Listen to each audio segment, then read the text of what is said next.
Buenos días, les agradezco su presencia a todos.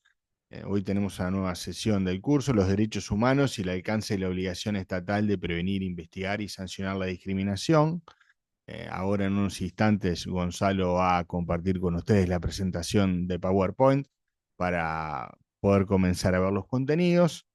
Y les voy a contar el recorrido que vamos a hacer hoy, un poco más aceleradamente en algunos contenidos, pero va a tener tres núcleos principales. El primero, discernir exactamente de qué hablamos cuando hablamos de antisemitismo, que va a ser el tema de la clase de hoy,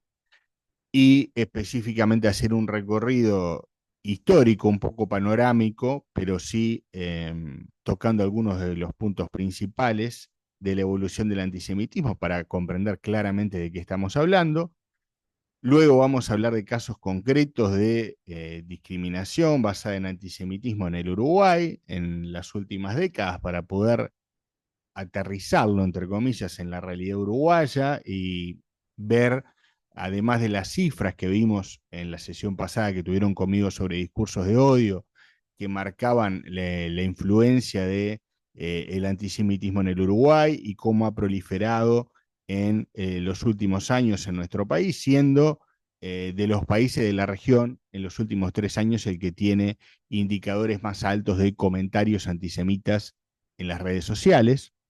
Y por último, para que se vayan con herramientas prácticas de esta clase, les voy a compartir algunas situaciones puntuales que pueden servir como guía para identificar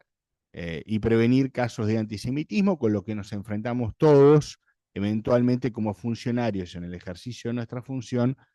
Podemos tener contacto con la temática, por supuesto, y también con casos de antisemitismo, y por eso es especialmente útil poder tener constancia mediante una guía rápida, cómo actuar frente a estos casos y cómo identificar fundamentalmente cuando estamos ante una situación de antisemitismo. En ese sentido, es importante destacar que los discursos de antisemitismo, haciendo una síntesis de sus orígenes, eh,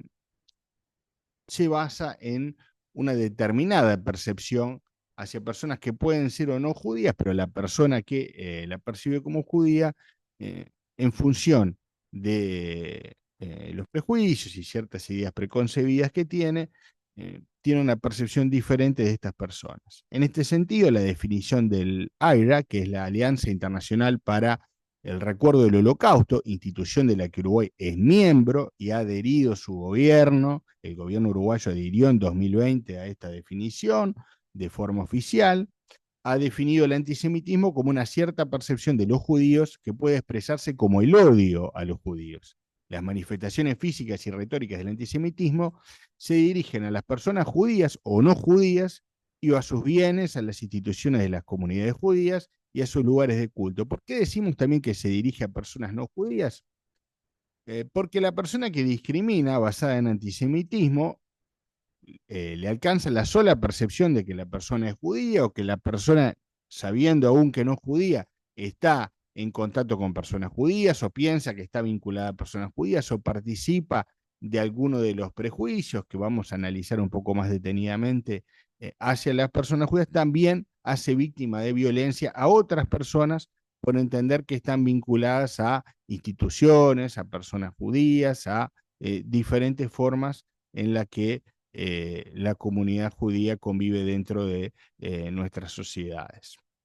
Nuestro enfoque metodológico va a ser un análisis diacrónico desde la antigüedad hasta el presente, con énfasis en los patrones recurrentes para que podamos identificarlos cuando estemos ante situaciones de antisemitismo y sus implicaciones para nosotros como funcionarios identificarlo en el ejercicio de la función y también saber cómo podemos aplicar las políticas públicas para prevenir los actos de discriminación y específicamente el antisemitismo. Las raíces del antisemitismo se pueden rastrear en la antigüedad, o sea, tenemos algunos de los primeros testimonios documentados,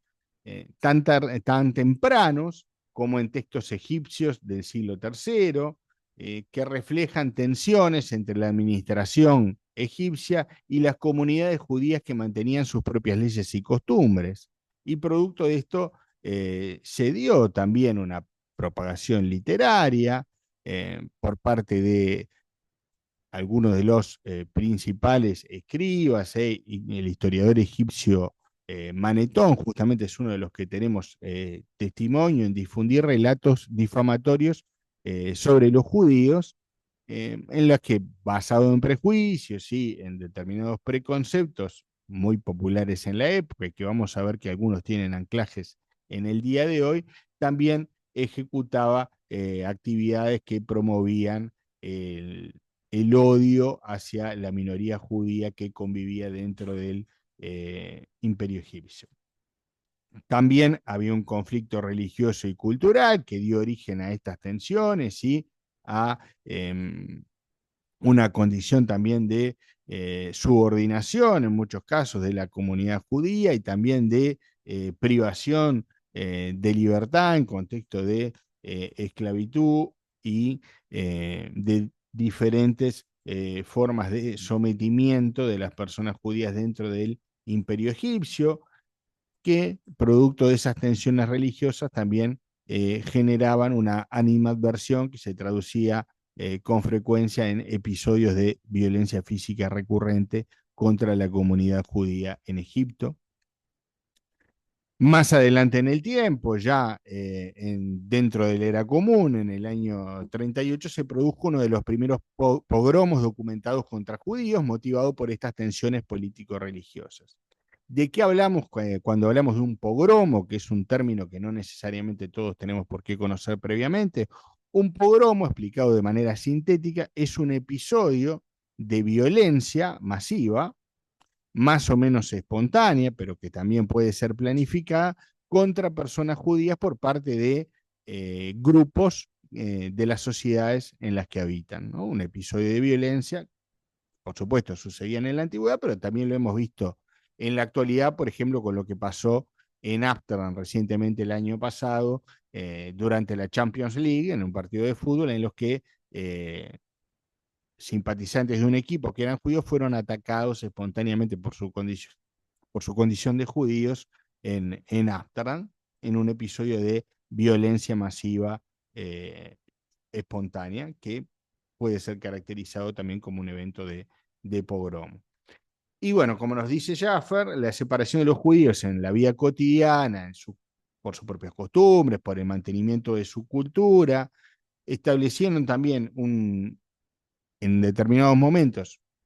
una integración cultural, una convivencia pacífica, y en otros momentos esas tensiones fomentaron prejuicios que fueron quedando documentados, que fueron también extendiéndose y que dieron origen a algunas de estas actitudes de violencia verbal y física contra la comunidad judía en Egipto. También se dio este antisemitismo en la Roma antigua. En la Roma antigua hubo una evolución de las políticas imperiales, primero una tolerancia relativa bajo Julio César, que les concedió privilegios religiosos y exenciones del servicio militar. Es decir, más que nada, así como se les concedía a otras minorías del imperio y de la República Romana, se le concedió similares exenciones a la minoría judía, hasta un endurecimiento progresivo de esta tolerancia que fue disminuyendo, particularmente cuando el pueblo judío fue intentando obtener mayor autonomía dentro del Imperio Romano. También tenemos testimonios de antisemitismo en forma escrita, describiendo por parte de Cicerón las costumbres y la religión judía como una subpartición bárbara, algo que también fue común con otras minorías, así también lo hizo el historiador Tácito, que ya yendo más allá los acusaba de misantropía, es decir, de tener una animadversión hacia el género humano por su propia condición de judíos, y esa idea también va a ir siendo retomada paulatinamente. Vamos a ver que va a tener una continuidad histórica, por lo cual estamos hablando de una forma de discriminación muy antigua en la historia de la humanidad. Esa época de progresiva animadversión y violencia hacia los judíos tiene un momento cúlmine dentro del Imperio Romano, que es la destrucción del Segundo Templo en el 70 de la Era Común. En el año 70, como ustedes saben, se generó la destrucción del Segundo Templo en Jerusalén. Eso es un episodio que ha tenido un impacto significativo en la cultura judía. Y eso también dio pie a una nueva eh, forma de eh,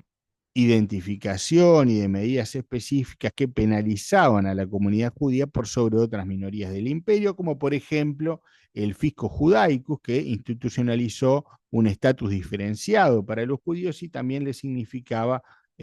un cobro mayor de impuestos que al resto de la población y otras medidas que significaban una segregación negativa. Esa propia forma de antisemitismo se transmitió a la época medieval, sobre todo en el cristianismo temprano, con 4 claves que en distintas formas van a pervivir en distintos discursos antisemitas hasta en la actualidad en algunos casos. En primer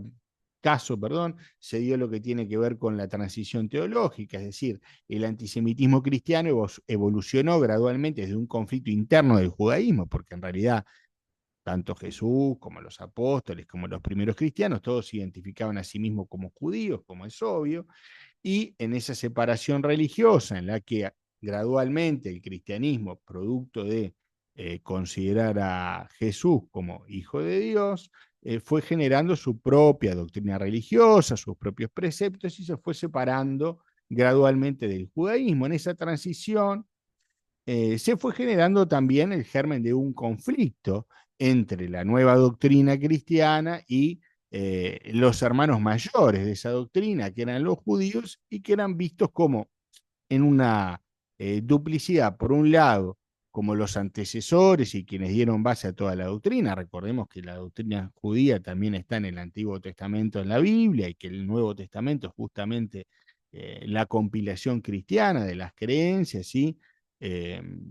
bueno, todo lo que tiene que ver con el legado de los apóstoles y del propio Jesús, que bueno, fueron formando su propia doctrina. Y dentro de esa doctrina se dio un segundo principio, que es la teología de la sustitución. ¿En qué se basaba esto? En considerar a la iglesia como el nuevo Israel, o sea, como la nueva comunidad, eh, que era todo el pueblo de Dios, ya no era solo el pueblo judío, sino que eso abarcaba a toda la comunidad cristiana, y se empezó a generar una tensión entre aquellos que en vez de considerar que el pueblo elegido de Dios era, por supuesto, eh, la comunidad de todos los seres humanos y concretamente, bueno, quienes habitaban en todo el territorio cristiano y todo el universo cristiano, empezó a generarse una tensión entre quienes veían que los judíos no aceptaban esta doctrina cristiana y mantenían sus antiguas costumbres y la nueva doctrina. Y eso empezó a generar toda una tensión en la que se consideraba que ahora los judíos habían sido sustituidos como pueblo de Dios por los nuevos cristianos. Y esto fue generando episodios de nuevas tensiones. Más adelante se desarrolló también en forma concomitante el desarrollo de la doctrina del deicidio. ¿Qué quiere decir esto? Bueno, la falsa creencia de que en realidad la colectividad judía había sido responsable por la muerte de Jesús, es decir, que la comunidad judía había asesinado a Jesús, cosa que, bueno, los propios escritos bíblicos detallan que, bueno, el Imperio Romano fue quien llevó adelante la crucifixión de Jesús, pero toda esta doctrina de los judíos como asesinos de Cristo también dio material para este conflicto y para un discurso de violencia contra las comunidades judías. También se dio una codificación jurídica a partir del Código de Teodosiano en 438 y el de Justiniano en 534, que estableció restricciones legales para los judíos. Esto es muy importante porque va a sentar un precedente para restricciones legales posteriores que van a ir imponiendo diferentes gobiernos para discriminar a los judíos y excluirlos de determinadas actividades. Eso va a significar un precedente muy importante para la legislación medieval. Y si bien los judíos van a convivir también con un estatus en la época medieval de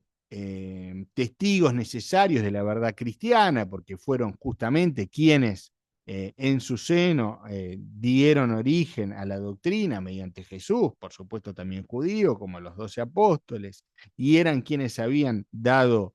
origen a la doctrina judeo-cristiana y una cultura judeo-cristiana, también se va a dar esa duplicidad de cómo se mantienen fieles a su antigua doctrina, van a ser vistos como pasibles de hostilidad por no haberse convertido a la nueva doctrina. Por un lado, va a coexistir esa admiración o esa tolerancia hacia los judíos como hermanos mayores, entre comillas, de la religión cristiana, y por el otro lado va a coexistir esa tensión por la falta de conversión o la negativa de los judíos a abandonar su cultura, sus costumbres y convertirse al cristianismo. Ese antisemitismo en la Edad Media va a dar origen, como decíamos, a que esas restricciones legales tengan un marco civil y otro marco canónico. Recordemos que en la Edad Media la Iglesia va a ser la entidad más universal y sin duda también el papado como representante de la Iglesia va a ser uno de los actores políticos más poderosos de la Edad Media y va a tener una amplia influencia social en todo Occidente. En este sentido, el Cuarto Concilio de Letrán de 1215 marcó un punto de inflexión al decretar el uso obligatorio de distintivos para judíos. Aquí pueden ver algunas continuidades históricas de cosas que van a ser retomadas después. Con prendas o insignias para prohibir relaciones entre cristianos y judíos y restringir su participación económica. Eso también va a dar origen a episodios de violencia masiva, como otros pogromos. Recordemos que son episodios de violencia espontánea, más o menos organizada por parte de las masas contra las minorías judías durante la Primera Cruzada en 1096, o más adelante masacres durante la Peste Negra, en las que se va a responsabilizar, por supuesto falsamente, a los judíos de ser quienes portan la Peste Negra o de quienes crearon la Peste Negra. Esto está ampliamente demostrado, por supuesto, que no era así, que no es así, y se ha demostrado masivamente cuáles eran los agentes de transmisión y los agentes vectores mediante animales de la peste negra, que recordemos mató casi a un tercio de la población europea, fue una epidemia muy importante. Eso también va a convivir con un ciclo de expulsiones de los judíos de distintos países relevantes de Occidente, de esa Europa cristiana, algunos antes de la peste negra, como la expulsión de Inglaterra en 1290, o en Francia en 1306, y las posteriores en España, la conocida expulsión de España por los reyes católicos en 1492 y de Portugal en 1497.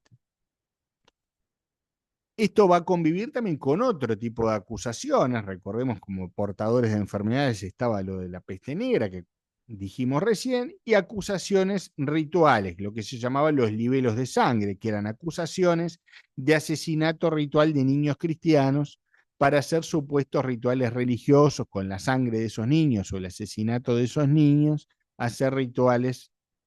por supuesto, falsos, y está ampliamente demostrado que no era así, pero circulaba el prejuicio de que, y la falsa creencia de que los judíos hacían rituales religiosos asesinando a niños o con la sangre de estos niños. Esta situación va a generar una animadversión y episodios de violencia física recurrente contra los judíos en los estados medievales y sobre todo en este periodo que estamos hablando desde el siglo XI hasta el siglo XV y hasta el descubrimiento de América, que justamente marca el fin o es uno de los hitos que marca el fin de la época medieval y del tránsito hacia el Renacimiento. En esas acusaciones, cada vez más irracionales, por momentos que culminaban en episodios de violencia masiva, van a dar origen al desarrollo de estas leyendas demonizadoras, como el libelo de sangre, que creó una imagen del judío como un enemigo sobrenatural, más que meramente religioso, y que va a anticipar argumentaciones que después van a hacer hincapié en estas características, a veces infrahumanas para discriminar, o a veces dándole una caracterización sobrehumana como poseedor de poderes demoníacos, ¿no? De una inteligencia superior para conspirar y hacer daño a los demás, o de, bueno, supuestas prácticas rituales también que involucraban el asesinato de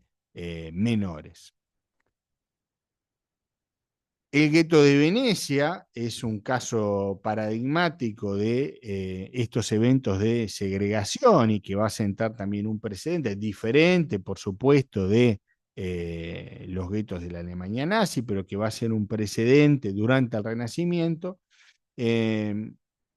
de segregación física de la minoría judía. Lo que se va a hacer, en definitiva, es dentro de la República de Venecia, un gran centro internacional con el comercio portuario de Venecia durante el Renacimiento, se va a recluir a la comunidad judía en una estructura física para vigilar y controlar a los judíos dentro de el reino de Venecia. El gueto era, entre comillas, una isla urbana que estaba conectada por puentes que se cerraban al anochecer, es decir, existía un toque de queda, entre comillas, en que guardias cristianos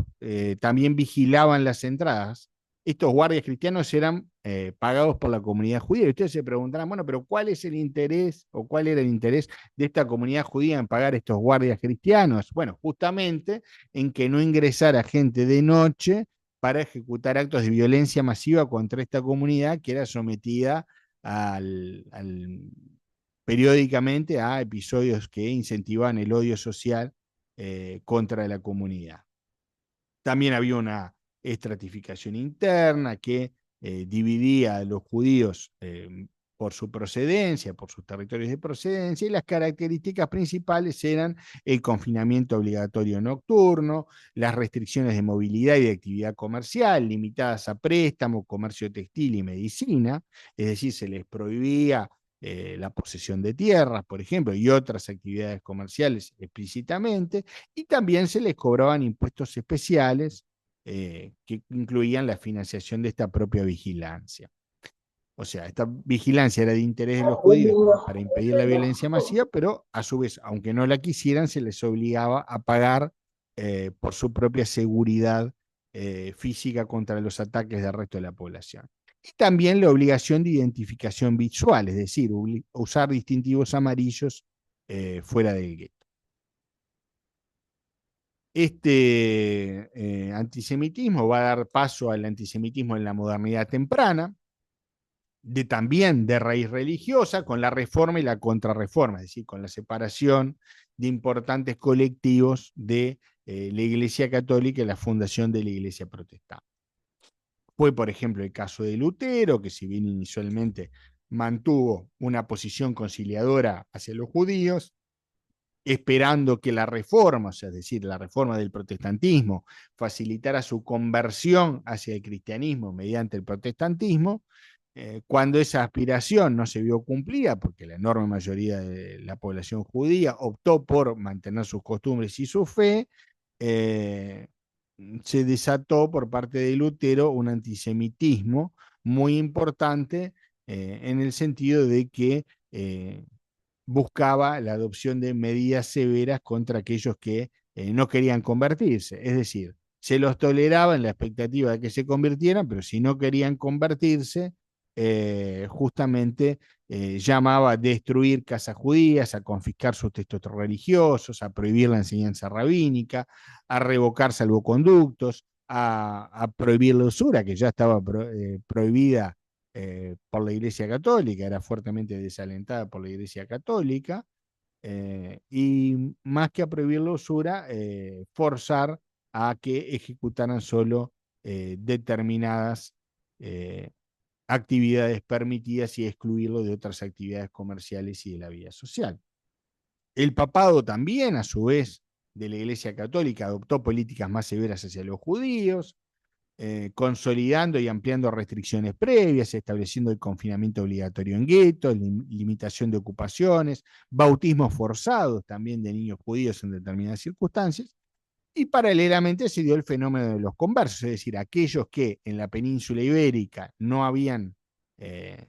sido expulsados en 1492 o en 1497 de Portugal, se los fue forzando a convertirse bajo diferentes formas de penalidad si no lo hacían. Y la Inquisición española, en este caso, establecida en 1478, ya perseguía activamente a los colectivos judíos en lo que se denominó la limpieza de sangre, que distinguía también no solo entre quienes eran judíos y cristianos, sino entre aquellos que se habían convertido y eran considerados cristianos nuevos, pero sospechosos de mantener sus antiguas prácticas, y los cristianos viejos, entre comillas, que eran aquellos que podían probar o podían dar cuenta de su pertenencia a la comunidad cristiana en forma más antigua, más anterior. Esto también continuó en la época de la Ilustración, en la que se dio diferentes debates acerca de lo que se llamaba la cuestión judía, que ocupaba un lugar central en los debates filosóficos sobre ciudadanía y derechos naturales. ¿Por qué esto ocupó un lugar central? Porque justamente la Ilustración lo que proponía, y que hace base también en la doctrina de los derechos humanos y en toda la evolución posterior de los derechos humanos, es que la persona humana poseía determinados derechos por su propia condición de tal. Es decir, que esos derechos no le eran otorgados, sino que los poseía naturalmente por su propia condición de ser humano. Pensadores como Locke y otros de los pensadores de la Ilustración en su forma más temprana ya abogaban por esta integración cívica, también lo van a hacer otros pensadores que son centrales en la Ilustración, desde Rousseau hasta los enciclopedistas como Diderot, y otros van a mantener también, a pesar de propugnar los beneficios del reconocimiento de los derechos del hombre y del ciudadano, como se va a dar durante la Revolución Francesa, van a continuar expresando principios antisemitas y opiniones antisemitas como lo hacía Voltaire, por ejemplo, considerando el judaísmo como un paradigma de fanatismo religioso. En realidad Voltaire además era un anticlerical convencido y rechazaba justamente las prácticas religiosas. Durante la Revolución Francesa se va a dar un salto en este tipo de concepción, considerando que la emancipación revolucionaria va a dar justamente un salto de calidad a la concepción de los derechos naturales. ¿Por qué? Porque va a otorgar la igualdad legal a los judíos franceses en 1790 y 1791, estableciendo un precedente importantísimo para dar cobertura universal a los derechos de las personas. Por supuesto, recordemos que no es un hecho para nada menor, sino muy importante, que los derechos del hombre y del ciudadano alcanzaban únicamente al género masculino. Las mujeres habían sido excluidas específicamente de la ciudadanía y de estos derechos políticos, pero significó un avance muy importante en la universalización de ciertos derechos para la población masculina. Y también esta concesión de derechos, entre comillas, frecuentemente implicaba una especie de contrato tácito, implícito, exigiendo el abandono de particularidades culturales, religiosas y comunitarias. ¿Esto qué quiere decir? Era el afán homogeneizador de la Revolución Francesa, bueno, sí, evidentemente todos los ciudadanos eran iguales ante la ley, pero también se pretendía que hubiera una homogeneización cultural bajo los principios de la Revolución Francesa. Y va a surgir también un antisemitismo más de tipo cultural y racial, más que religioso, buscando otras justificaciones para la exclusión de los judíos. Entonces, la promesa de integración legal en el aspecto real en muchos casos se va a ver incumplida y va a generar frustraciones, tanto en las comunidades judías como en en las sociedades mayoritarias, que aspiraban genuinamente a la expansión universal de los derechos del ciudadano. Esta expansión va a dar al siglo XIX un nuevo marco en el que se va a expandir gradualmente la ciudadanía, se van a expandir gradualmente los derechos y también se va a expandir de la mano de la Ilustración la creencia de que la ciencia nos va a llevar hacia un progreso indefinido y hacia un mejoramiento de las condiciones para todos los seres humanos. Y de la mano de ese conocimiento científico también van a aparecer otras creencias, ¿sí? Otras formas de conceptualización del antisemitismo que paralelamente a este conocimiento científico va a instaurar conocimientos pseudocientíficos, conocimientos falsos pero pretendidamente científicos, que van a clasificar a los judíos como una raza inferior. Por supuesto, no van a ser los únicos que van a padecer este eh, pseudo cientificismo racista. También esto va a ser ampliamente efectuado, como lo explicó muy bien en la clase de ayer Oscar Rorra, para las poblaciones afrodescendientes, en las que de forma pseudocientífica se va a postular que las personas afrodescendientes eran inferiores a la raza blanca y a la cultura europea y cristiana y a las poblaciones de origen europeo. También se va a producir literatura antisemita, es decir, a la aspiración pseudocientífica de clasificar a los judíos como una raza inferior. Se va a dar en paralelo el surgimiento de literatura antisemita, que va a intentar dar argumentos para esta clasificación como raza inferior y también va a dar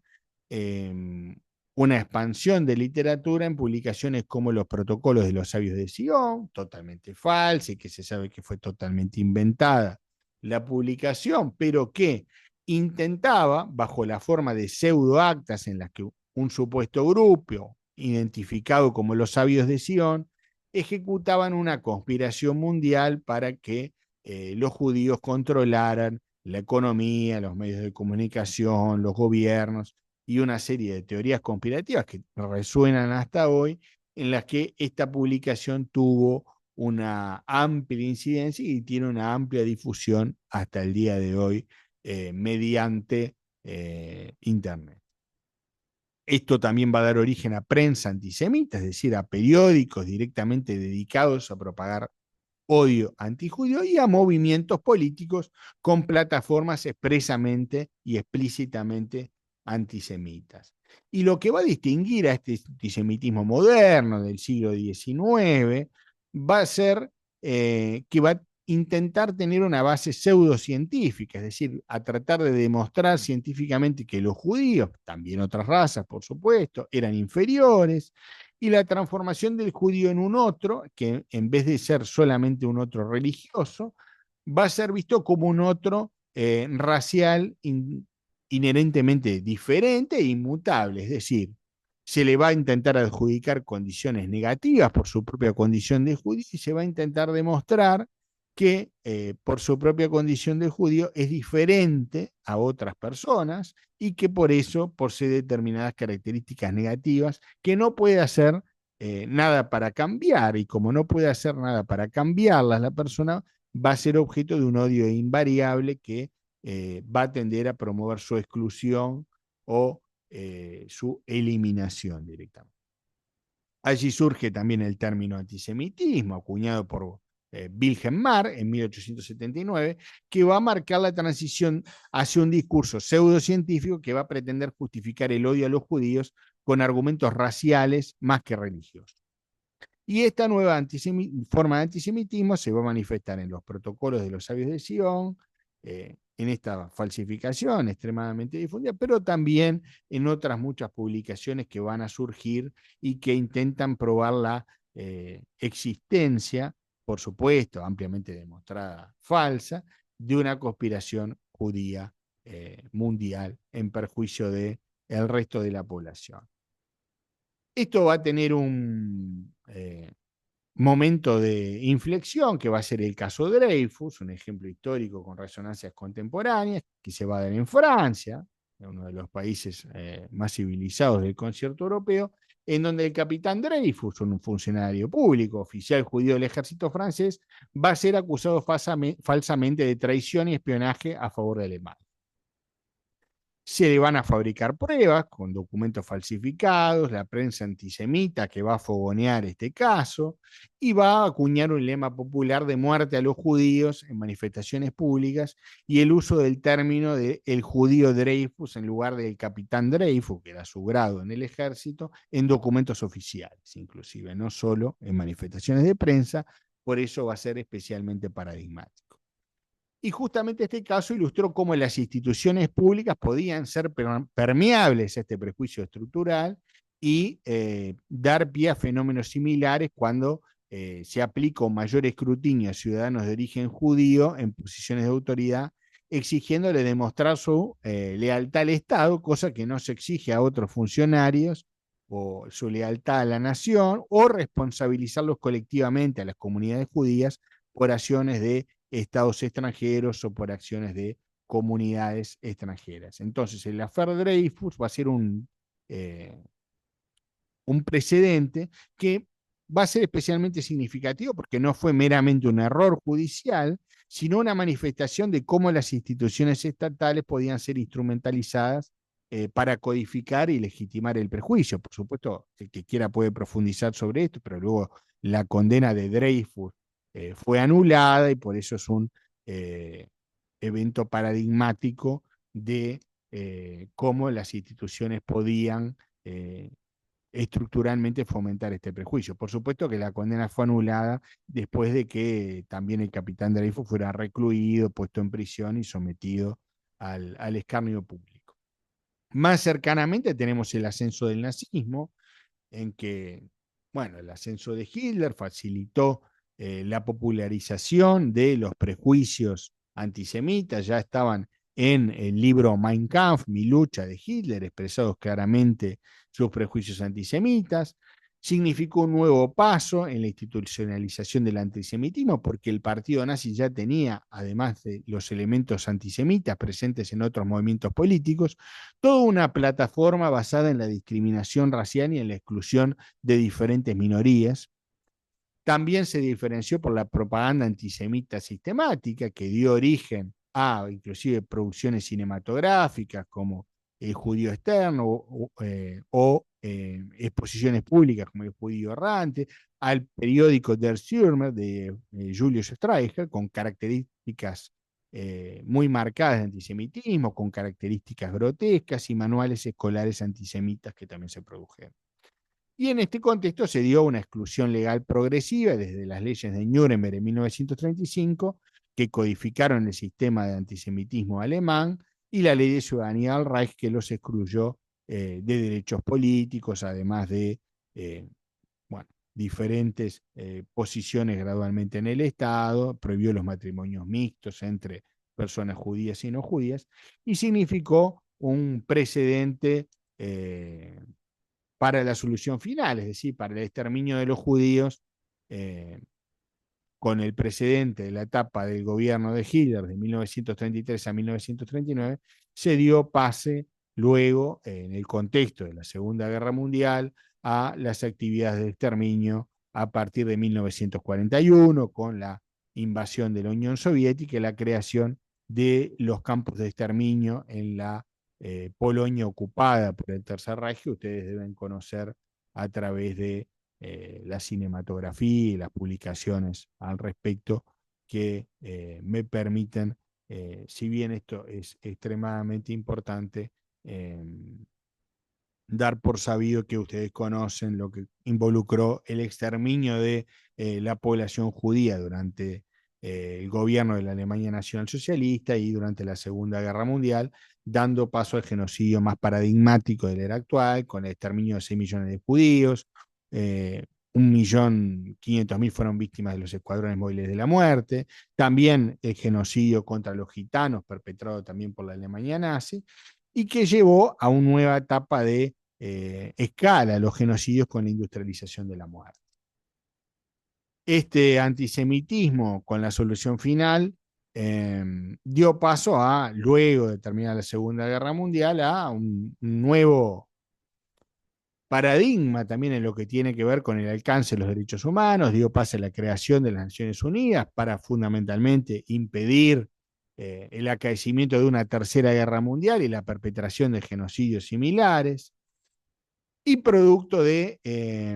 esta nueva realidad, con la creación de las Naciones Unidas, con la Declaración Universal de los Derechos Humanos en 1948 y también con,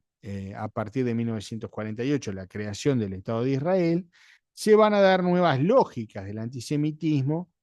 porque por un lado la comunidad judía va a tener alrededor del mundo, la diáspora judía, la posibilidad por la que van a optar algunos de ellos de emigrar a Israel y tener un Estado nacional de refugio, también se va a dar la paradoja de que ese Estado nacional de refugio también va a ser visto y objeto de nuevas teorías, eh, visto como una amenaza y objeto de nuevas teorías conspirativas por parte de quienes propagan el antisemitismo. Este nuevo esta nueva forma del antisemitismo va a dar paso a formas contemporáneas en lo que tiene que ver con el antisemitismo. En los años 60 y 70, a pesar de que va a estar el juicio a Adolf Eichmann, uno de los principales arquitectos de la solución final y que va a ser un paradigma en la persecución de los criminales de guerra nazis y también en la imprescriptibilidad de los crímenes de lesa humanidad,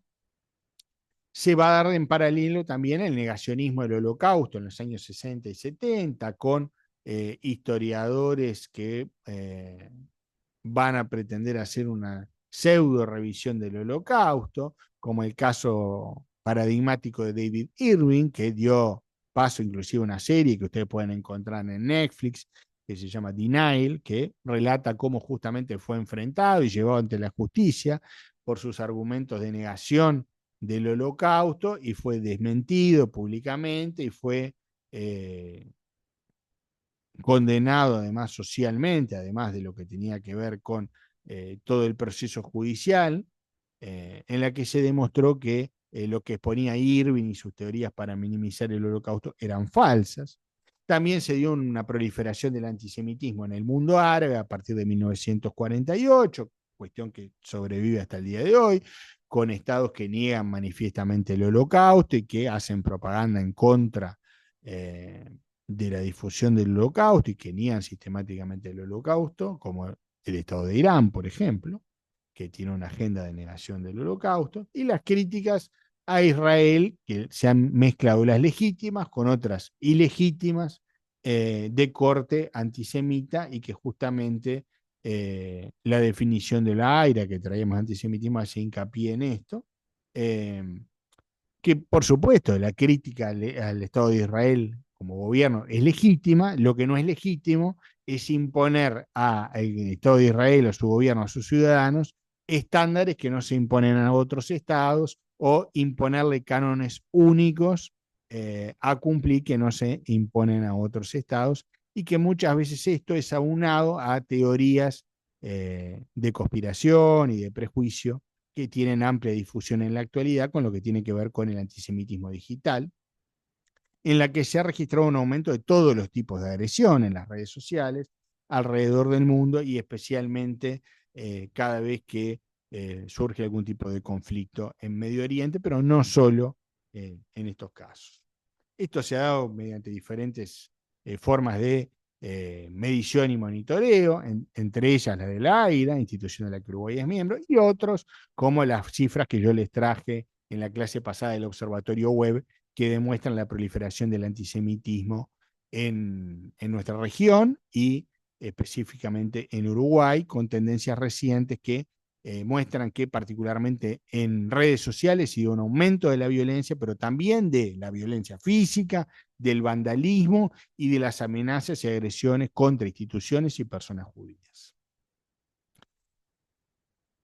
Y por eso, luego de darles una pausa de unos 5 minutos, yo querría pasar a aterrizar esto con ustedes en informes sobre casos de antisemitismo en el Uruguay, casos concretos para poder aterrizarlo en la actividad nuestra, y luego de repasar esos casos, abordar también algunas cuestiones prácticas de cómo podemos identificar y prevenir el antisemitismo y sancionarlo cuando constatamos que este existe.